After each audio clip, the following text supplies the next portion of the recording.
তেওঁ উপস্থিত নাই আৰু কিন্তু এটা চৰ্চা চলিছে যে তেওঁ হিট এণ্ড ৰান এটা গোচৰত অভিযুক্ত হৈছে আৰু তাৰ পলাই পৰি আছে নেকি? নহয়, মোৰ কথা হৈছে যে মোৰ লগত সহযোগ নকৰা তেওঁ আজি আমি যেতিয়া ৰানিঙত আছিলোঁ চিনেমাখনৰ প্ৰচাৰৰ ক্ষেত্ৰত তেতিয়াও তেওঁ আমাৰ লগত নাছিল কাৰণ তেওঁ থিয়েটাৰত জড়িত এতিয়া।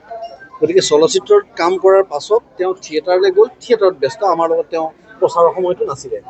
আৰু হিট এণ্ড ৰান কেছটোত আমাৰ লগত কোনো কাৰবাৰ নাই, সেইটো তেওঁ এতিয়া বোধকৰো পলাতক অৱস্থাত আছে নে কি আছে মই নাজানো, কিন্তু অন্ততঃ এইটো জানো যে ন্যায় আছে, ন্যায় চবৰে কাৰণে সমান। সেইটো অভিনেতা অভিনেত্ৰী হওক বা সৰ্বসাধাৰণ মানুহ হওক বা যিকোনো মানুহেই নহওক পৃথিৱীত, গতিকে ন্যায় নিজৰ দিশ ল'ব, প্ৰশাসনে নিজৰ কাম কৰিব। কিন্তু আমাৰ লগত উপস্থিত নথকাৰ কাৰণটো এইটো আমি জানাত যে তেওঁ আচলতে থিয়েটাৰত আছে এবছৰ।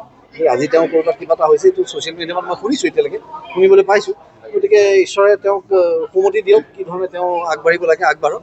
আমাৰ তেওঁলৈ শুভেচ্ছা আছে আৰু আমাক এতিয়ালৈকে তেওঁ সহায়ৰ বাবে কোনো ধৰণৰ এপ্ৰ'চ কৰা নাই। গতিকে আমি আমাৰ ভাগত আমি নিজৰ কাম কৰি আছোঁ, তেখেতে তেওঁৰ ভাগে কাম কৰি আছে। নাই, আমাৰ যোগাযোগ হোৱা নাই। তাৰ আগৰ পৰাও হোৱা নাছিলে, কাৰণ আপোনালোকে যদি ভিডিঅ'বিলাক চাই আমি যেতিয়া প্ৰচাৰ কৰি ঘূৰি ফুৰিছোঁ প্ৰায় এমাহ 20 দিনমান সময় আমাৰ লগত তেওঁ নাছিলে, তেওঁ তেতিয়া আখৰাত আছিলে। Thank U.